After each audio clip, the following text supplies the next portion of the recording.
Shalom, puji nama Tuhan. Jumpa kembali kita dalam ibadah online kebaktian Taman Surya 2, GSI Taman Surya 2. Roh Kudus tercurah di tempat ini. Roh Kudus tercurah di tempat ini. Urapannya yang ajaib memberikan umatnya. Roh Kudus tercurah bagi gerejanya, membangkitkan umat pilihannya. Hari inilah harinya Tuhan, saat pembebasan riba. Belenggu dosa telah dipatahkan, mari bersorak berdamai. Anggur baru tercurah, penuhi umatnya dengan sukacita. Minyak baru tercurah, urapi umatnya, nyata kuasanya. Roh Kudus tercurah di tempat ini. Urapannya yang ajaib memulihkan umatnya. Roh Kudus tercurah bagi gerejanya, membangkitkan umat pilihannya. Hari inilah harinya Tuhan, saat pembebasan riba. Belenggu dosa telah dipatahkan, mari bersorak berdamai.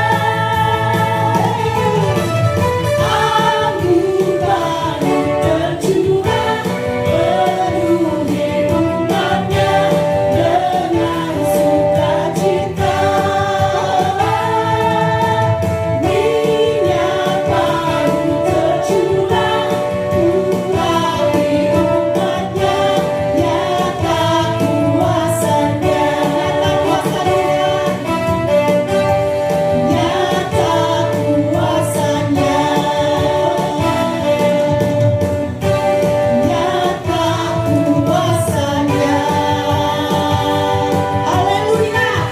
Haleluya, kuasa Tuhan nyata dalam setiap kehidupan kita. Terima kasih Tuhan, karena Roh Kudus memimpin kami, menghibur dan menolong kami. Peganglah tanganmu ya Tuhan.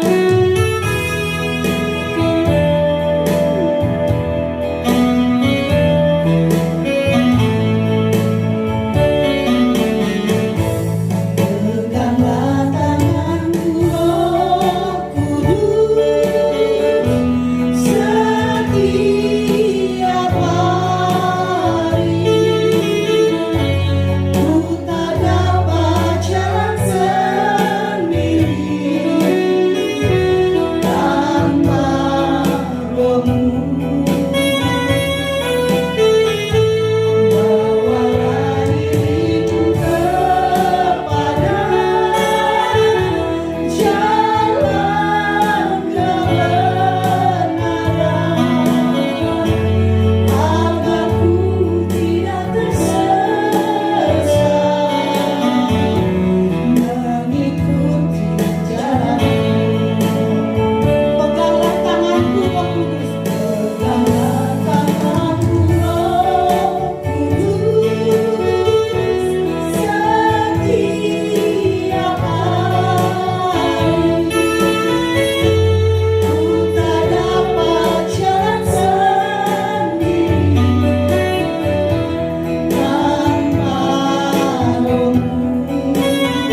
Tuhan.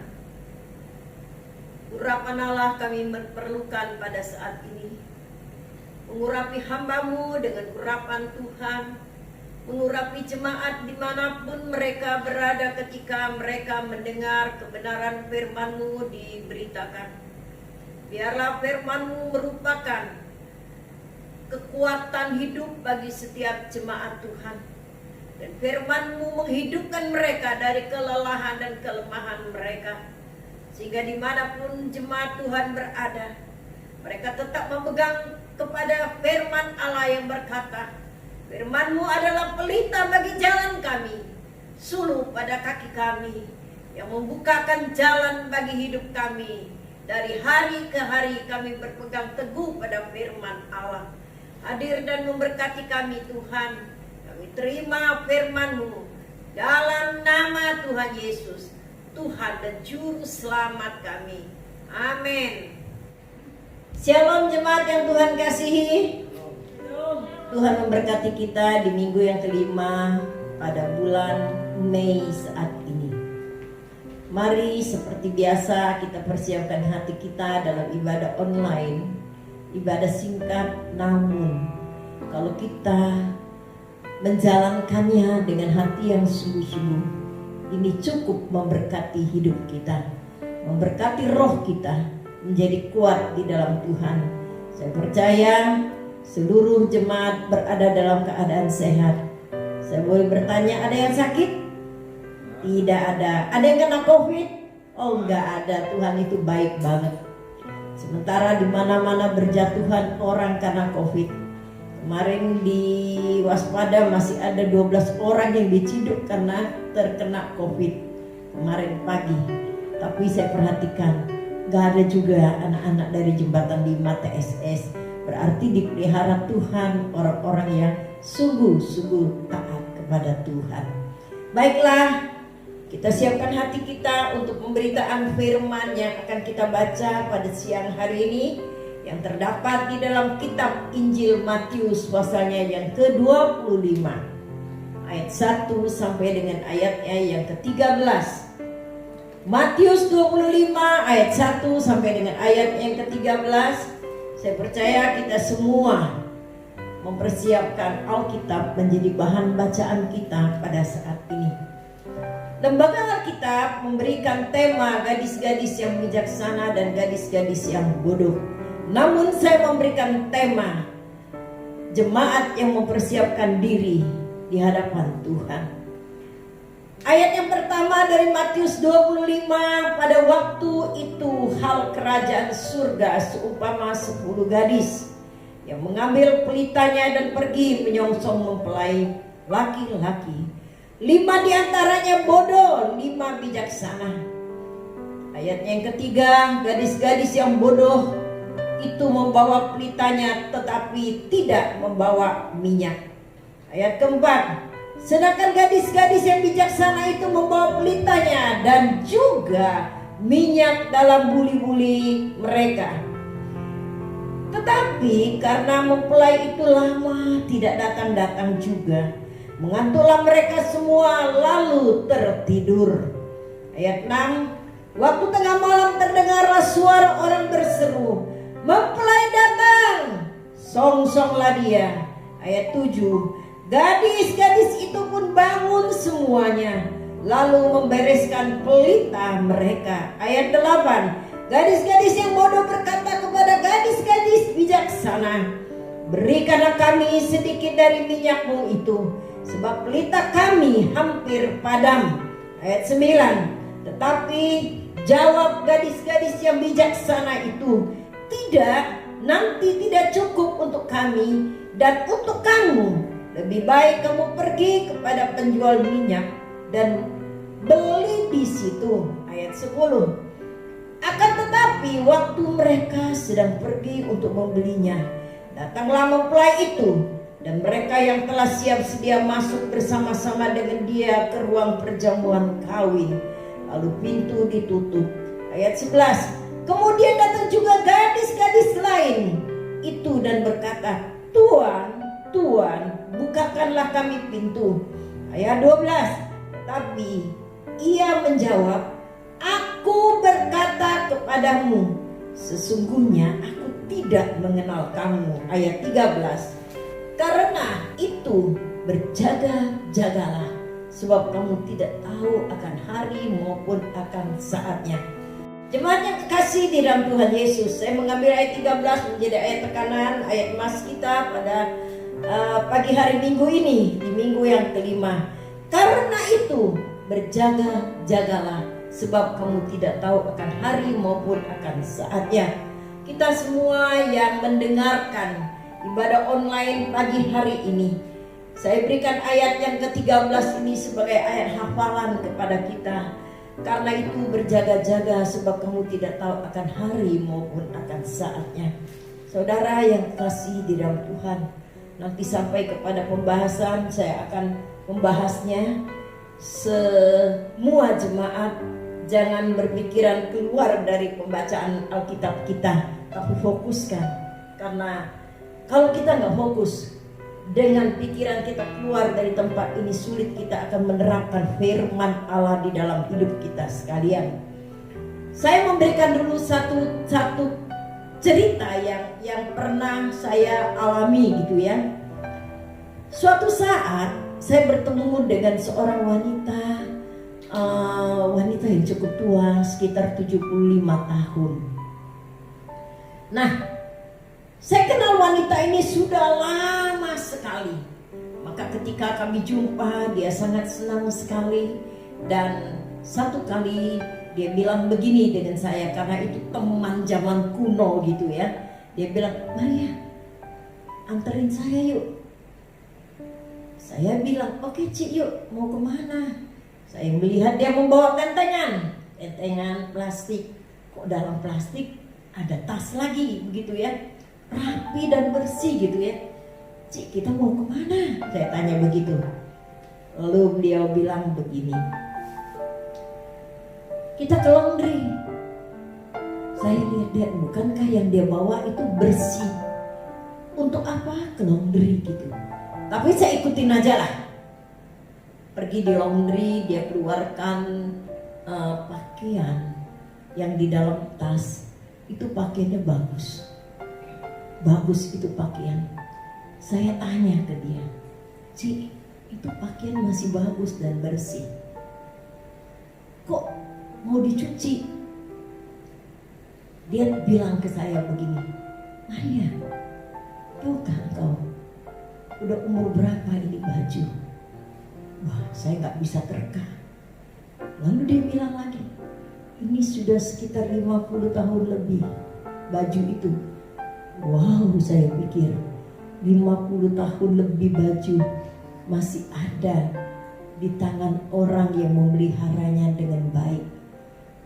Adakah di tengah-tengah kita yang masih punya baju umur 50 tahun lebih gitu ya? Saya masih punya.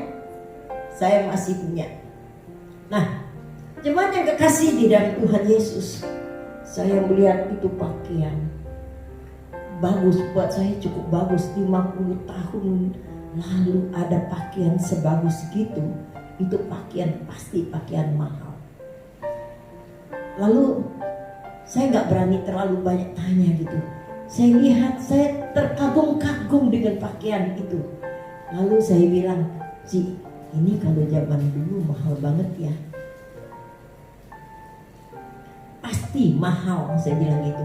Dia tersenyum, dia bilang ini pakaian mahal, tapi ini pakaian punya sejarah. Sejarah apa Cik? Saya kepingin tahu gitu ya. 50 tahun yang lalu, seharusnya saya sudah menikah dan punya keluarga. Kami berjanji akan masuk ke dalam perkawinan. Pakaian ini saya dan calon suami, kami sama-sama mencari modelnya, mencari desainnya, dan terjadilah pakaian ini. Lalu ketika pakaian ini jadi, entah kenapa saya ngomong dengan calon suami, dan calon suami saya juga punya jas yang bagus. Dia bilang gini, nanti kalau pakaian ini kita nggak pakai waktu pernikahan, mau nggak? Kata calon suami saya berjanji, kamu simpan baik-baik pakaian ini, lalu kamu pakailah pada saat terakhir. Nah, saudara yang kekasih di dalam Tuhan, saya pikir calon suami saya itu bergurau. Lalu saya balik bergurau. Saya bilang begini, kalau kamu tidak menjadi mekar, bilang calon suamiku itu, kalau kamu nggak menjadi mekar, nggak jadi bulat, masih tetap seperti ini, nggak jadi dalam pernikahan, kamu pakailah itu di akhir hidupmu. Saudara yang kekasih di dalam Tuhan, itu kami pikir senda gurau kami berdua. Ketika surat undangan udah diedarkan, tinggal beberapa hari kami masuk dalam pernikahan, tiba-tiba kecelakaan terjadi. Calon suami saya nggak tertolong lagi dan dia meninggal pada saat kecelakaan itu. Gagal dan batal perkawinan kami. Dari hari itu saya berjanji suatu hari kelak, ketika hidup ini berakhir, saya akan jumpa kekasihku dengan pakaian yang tidak ternoda. Artinya, dengan pakaian ini selalu saya rawat dan jaga, bukti bahwa saya mencintai dia. Maka saya jaga badan saya sampai hari ini. Dia katakan itu masih muat dengan saya, dengan dia, maksudnya bukan dengan saya, ya. Jadi pakaian itu dari sejak dia muda sampai masa akhir hidupnya, pakaian itu nggak berubah dari badannya dan badannya pun nggak berubah. Saya kagum sekali dengan orang ini. Saya berkata, wow, dulu saya langsing, sekarang saya bulat begini, ya. Pakaian saya 50 tahun lalu masih ada tapi nggak bisa dikancing gitu ya. Wow, ini cinta yang luar biasa yang membuat dia mempersiapkan dirinya pun gak berubah. Saudara yang kekasih di dalam Tuhan Yesus, hari ini di dalam pembacaan kita melihat ada 10 orang anak darah. Kata ayat yang pertama, pada waktu itu, waktu sekarang ini ya, kerajaan surga seumpama 10 gadis yang mengambil pelitanya dan pergi menyongsong mempelai laki-laki. Ini waktu berjaga-jaga. Kita semua ini, Alkitab berkata, kita ini calon-calon mempelai perempuan. Kalau engkau bapak-bapak, kalau engkau kakek-kakek, kalau engkau nenek-nenek, kita ini calon mempelai wanita. Dan Kristuslah mempelai laki-laki kita. Dan satu kali tidak akan dunia tertata seperti ini lagi. Alkitab berkata, Yesus yang mati dan bangkit, Yesus yang naik ke surga, Yesus akan datang kembali. Dialah mempelai laki-laki. Dia akan datang kembali menjemput mempelai wanitanya, saudara sekalian. Tapi jika dia melihat mempelai wanitanya gak siap, amburadul. Saya ambil contoh, misalnya ini udah lewat ya, Bapak Willy dan Jen berjanji menikah. Kemudian Willy bilang, saya pergi dulu ya, saya pergi ke kota yang jauh menyiapkan biaya, tapi saya mau, saya kembali, kamu tetap cantik. Suatu saat Willy kembali, apa yang dilihat Jennya? Amburadul, pakaiannya dekil, kumal gitu ya. Pokoknya nggak ada kecantikan sama sekali dilihatnya ya. Kira-kira sakit nggak Willy? Saya tinggalin kamu nggak kayak gini ya. Sekarang kayak gini, apalagi nggak bisa jaga makan gitu, makan terus badannya jadi bulat ya. Jadi langsung gitu, bukan langsing lagi ya. Wah, pasti Willy pikir ini orang gak jaga hatinya, gak jaga badannya buat saya. Kira-kira kecewa gak? Pasti kecewa. Saya ingin bilang ke kita sekalian, kita nih calon mempelai yang Kristus mati karena menebus menebus dosa kita. Kita ini sudah dikuduskan. Kita ini dipersiapkan untuk menjadi mempelai yang tidak bercela. Baik dalam hidup sehari-hari, baik dalam kerohanian kita, baik di tengah-tengah pergumulan, di tengah-tengah dunia ini.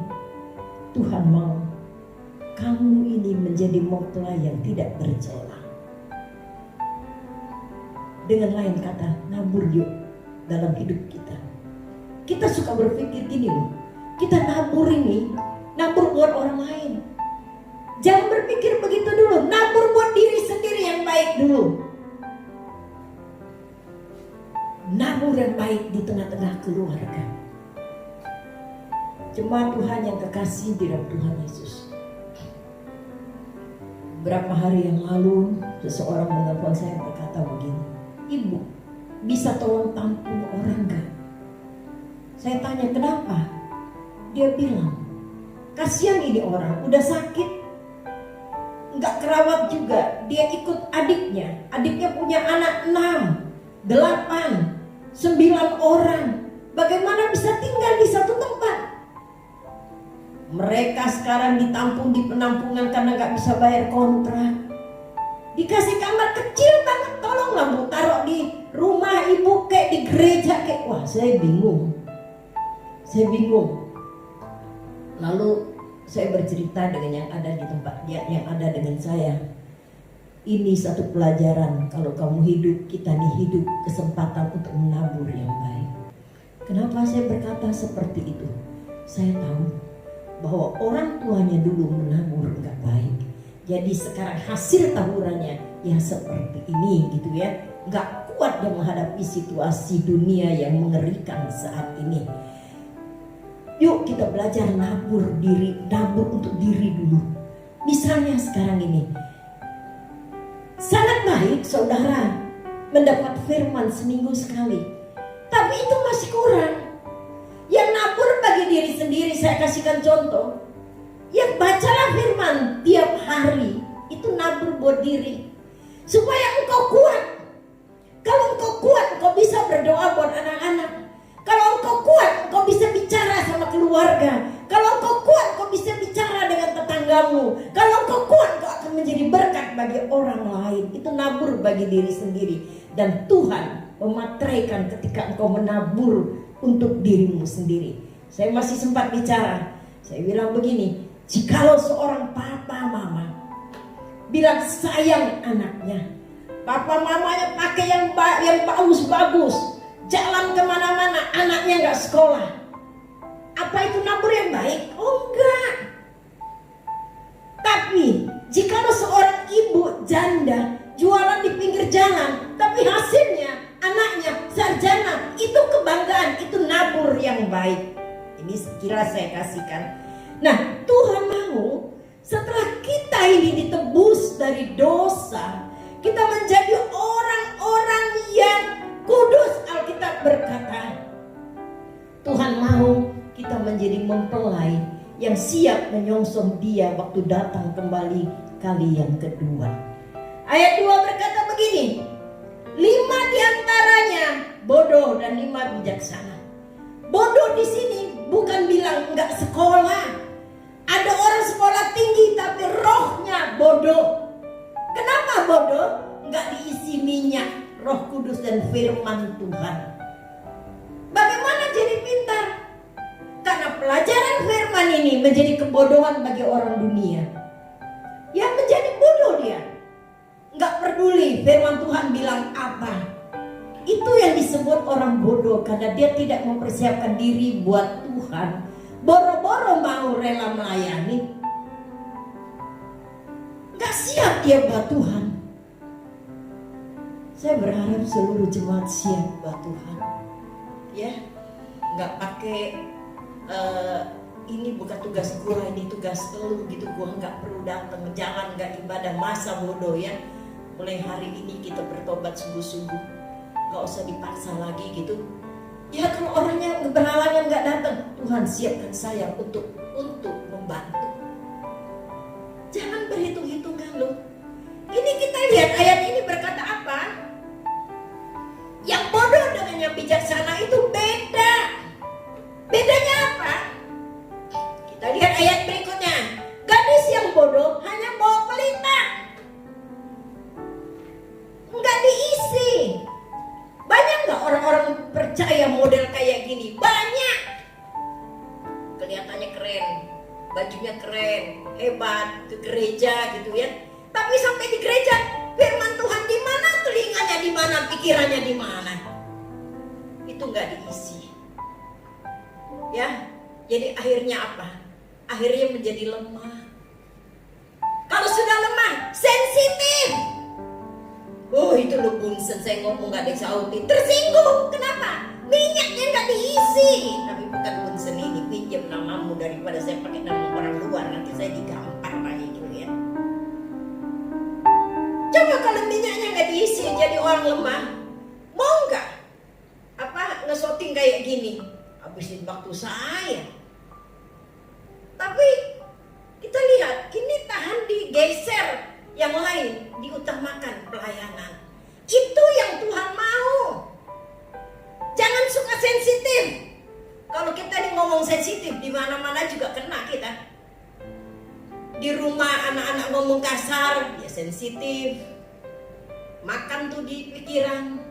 Suami ngomong rada-rada keras, lu beda dengan gua, nggak seperti dulu. Ya beda lah, dulu muda sekarang tua. Istri ngomong beda sedikit, udah tersinggung. Kakak ngomong tersinggung. Tetangga ribut dikit, tersinggung gitu ya. Karena apa? Sensitif. Makanya orang yang suka ngomongin orang, yang suka marah-marah, yakinlah bahwa firman gak ada dalam hidup dia. Gak punya karakter Yesus. Gak siap dibentuk oleh Tuhan. Jemaat, saya berharap kita semua punya karakter Yesus, siap menanti kedatangan Yesus yang kedua kali. Jangan jadi orang Kristen yang bodoh. Ini bukan bodoh karena nggak sekolah loh. Mungkin di sekolahnya pinter, tapi bodoh tentang firman, bodoh tentang Tuhan. Nggak menghidupi Kristus di dalam dia. Kecewa melulu, terbentur melulu jalannya. Bodoh, padahal Tuhan kasih jaminan tuh gampang. Langit dan bumi boleh lenyap, firman ini tetap kekal, itu kan jaminan. Pegang firman dalam hidup kita, hayati Yesus. Kalau hayati Yesus dalam hidup kita, istri kita mau bawel kayak apapun, anggap aja dia patung yang cerewet gitu. Ekonomi menggoncangkan kita kayak apapun, itu situasi dunia. Saya bisa lewati hari demi hari. Oh, puji Tuhan. Ayat berikutnya. Sedangkan gadis yang bijak itu membawa pelita juga ada isi. Membawa pelita, pelitanya ada isi. Di sini ada bilang lagi buli-buli, berarti lain dari pelita. Taruhlah saya kasih gambaran buli-buli itu kayak tempat minum itu loh, tapi dari tanah. Pelitanya ada isi, buli-bulinya ada isi, lengkap kan? Banyak minyak dia, nggak takut kalau kehabisan minyak. Maka ayat yang berikutnya 5, tetapi karena mempelai itu lama tidak datang-datang juga, mengantuklah mereka semua lalu tertidur. Capek kan? Mempelai yang ditunggu nggak datang-datang. Satu kali ada seorang kapten bercerita gini. Kebetulan udah tua, dia mendarat, nggak lagi ikut laut. Dia ikut anaknya. Ketemu kami dalam satu ibadah. Dia bilang begini, Bu, kalau saya nggak kuat-kuat di dalam Tuhan, saya sakit hati. Oh, kenapa Pak? Dulu waktu saya berlayar, lama tuh saya nggak pulang-pulang. Karena memang kapalnya nggak mendarat, nggak bisa. Perhitungannya nggak bisa mendarat. Jadi kami nggak bisa mendarat. Lalu suatu hari saya nggak kasih tahu ke keluarga kalau saya itu mau pulang. Tiba-tiba saya pulang ke rumah. Sampai di rumah Saya lihat kok ada orang lain tinggal di rumah bersama dengan istri saya. Ketahuan. Lalu saya ceraikan dia. Saudara yang kekasih, ini selingkuh namanya. Nah, anak Tuhan yang nggak sungguh-sungguh bisa selingkuh nggak dengan dunia ini? Bisa. Karena nunggu nih, kok nggak datang-datang yang mempelai laki-laki? Kalau nggak datang, yuk kita jalan-jalan dulu. Yuk kita juga ikut bisnis yang nggak beres. Yuk kita puaskan hidup kita dulu. Tapi ini firman tetap firman, bahwa firman ini gak mungkin keluar dengan sia-sia. Yang punya minyak gak mau kayak gitu. Minyaknya tetap dipersiapkan. Sampai ayat berikutnya berkata apa? Ketika mempelai datang di saat yang tidak ditentukan waktu dan jamnya. Di tengah malam mempelai laki-laki itu datang. Terdengar bunyi gegap gempita. Ada suara mempelai datang. Semua bangun dan terkejut. Tapi yang bodoh, minyaknya gak ada. Pelitanya kering, padamlah hidupnya.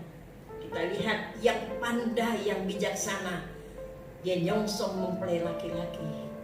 Maka ayat selanjutnya berkata apa?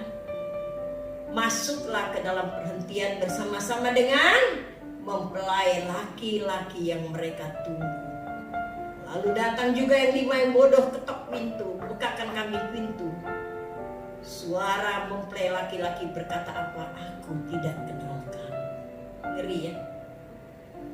Jemaat Tuhan, kita ini udah capek hidup di tengah-tengah dunia ini. Yuk kita persiapkan roh kita baik-baik. Karena janji Tuhan, dia naik dalam keadaan seperti itu. Dan dia kembali akan jemput semua umat yang mempersiapkan dirinya dalam keadaan yang sama. Siapa yang menyiapkan diri dengan minyak atau dengan kuasa firman dan Roh Kudus, mereka lah akan masuk dalam perkawinan anak domba Allah itu. Mereka lah yang akan masuk di tempat perhentian yang kekal. Dan mereka tidak dibuang di tempat yang Tuhan bilang, saya tidak kenal kamu. Kiranya firman Allah hari ini memberkati kita sekalian. Kita menjadi orang-orang yang mempersiapkan diri bagi Tuhan. Tuhan Yesus memberkati kita semua. Mari kita tundukkan kepala, kita berdoa. Kami percaya firman-Mu tidak akan sia-sia. Kami percaya firman-Mu memberkati roh kami. Sehingga kami tetap dalam berjaga-jaga dalam menanti kedatangan Tuhan pada kali yang kedua. Berkati firman-Mu bagi jiwa kami Tuhan, sehingga kami tidak lengah di tengah-tengah perjalanan kami. Minyak kami, hidup kami, roh kami tetap berisi firman Allah. Roh Tuhan tetap menguasai kami, sehingga kami berjalan di tengah-tengah dunia menjadi orang-orang Kristen yang terlepas dari keadaan dunia. Dan kami menjadi berkat di tengah-tengah dunia. Kami hidup penuh dengan kuasa Allah. Dimanapun kami berada, Yesus nampak bagi hidup kami. Ajarkan kami tidak egois. Ajarkan kami untuk mencintai Tuhan lebih dari semuanya. Ajarkanlah kami di mana kami berada. Kami menjadi suratan yang terbuka yang dibaca oleh dunia ini. Kami mempersiapkan diri sebagai mempelai yang bijaksana, yang menyiapkan minyak menanti hari kedatangan Kristus pada kali yang kedua. Kami percaya hari itu akan jadi bagi kami, karena Tuhan berkata kepada kami, berjaga-jagalah kamu, karena engkau tidak tahu masa dan waktunya. Ajarkan kami untuk taat kepada Tuhan. Ajarkan kami tidak bertanya kapan engkau datang, tapi ajarkanlah kami mempersiapkan hidup kami. Kapanpun engkau datang, kami siap dengan keadaan kami. Terima kasih Tuhan, kami percaya semua jemaat yang menerima bagian firman diberkati minggu ini bagi kami sekalian. Terima kasih Tuhan, berkati hamba-Mu yang sudah menabur kebenaran firman Allah. Berkati mereka yang melayani hari ini, mulai dari singer liturgis, yang bermain musik, bahkan yang menyoting, Tuhan memberkati kami, termasuk sosistem. Tuhan memberkati mereka dalam pelayanan, karena jerih payah mereka tidak akan sia-sia. Kami percaya itu terjadi bagi seluruh jemaat Tuhan. Terima kasih Tuhan, sebagai hamba-Mu yang Kau panggil. Hamba berdoa bagi mereka yang sakit, Tuhan jamah sembuhkan dalam nama Yesus. Kami percaya juga yang susah Tuhan hiburkan, yang kekurangan Tuhan berkati. Sekalipun situasi yang tidak mendukung, tapi kami percaya berkat Allah terus mengalir bagi jemaat yang taat akan Engkau dan taat akan firman Allah. Terima kasih ya Tuhan. Kami berdoa bagi mereka yang berulang tahun, Tuhan berikan umur yang dapat dinikmati, bahkan hiburkan, beri mereka sukacita yang berlimpah di dalam mereka, dan ajarkanlah untuk tetap setia kepada Tuhan. Berkati usia yang Tuhan berikan kepada mereka, berkati rumah tangga dari jemaat Tuhan, berkati usaha dari anak-anak Tuhan, berkati kemanapun anak-anak Tuhan berada selama COVID ini. Biar kami bijaksana dan kami tidak sembrono dalam perjalanan hidup ini. Kami berdoa bagi negeri dan bangsa ini Tuhan. Kami percaya COVID yang sudah melanda di tengah-tengah kami, Tuhan akan turut bekerja melenyapkan COVID itu dari tengah-tengah kami. Pekerjaan dapat kembali bekerja dengan baik. Ekonomi dapat berjalan dengan baik. Lepaskan bangsa kami dari kesulitan ini Tuhan. Kami menyerahkan pimpinan negara kami, mulai dari presiden sampai kepada wakil dan seluruh aparat negara, biar mereka dapat dengan sungguh-sungguh hati melayani rakyat dan berikan mereka hikmat dan akal budi. Berkati bangsa kami ini Tuhan. Terima kasih banyak Tuhan Yesus. Kami sebentar akan pulang ke tempat kami masing-masing. Kami percaya tangan-tangan yang berkorban, baik melalui rekening dan lain-lain, seluruh korban mereka, korban perpuluhan, korban persembahan tatangan, korban kolekte, Tuhan memberkati dengan limpahnya. Kami percaya itu terjadi bagi orang percaya di dalam nama Tuhan Yesus. Terima kasih Tuhan. Sebentar kami akan kembali ke rumah kami masing-masing. Kami percaya bahwa Tuhan ada di tengah-tengah kami, jemaat yang kekasih di dalam Tuhan Yesus. Angkatlah hatimu di hadapan Tuhan untuk menerima berkat. Tuhan menurunkan berkat bagi keluargamu, bagi usaha, pekerjaan dan keluar masukmu. Terimalah berkat ini, dan Tuhan memberikan kepadamu damai sejahtera di dalam kuasa Roh-Nya yang kudus, menyertai saudara sekalian mulai hari ini sampai Maranatha. Di dalam nama Tuhan Yesus, Tuhan memberkati kita semua. Amin. Selamat hari Minggu. Tuhan Yesus memberkati kita semua.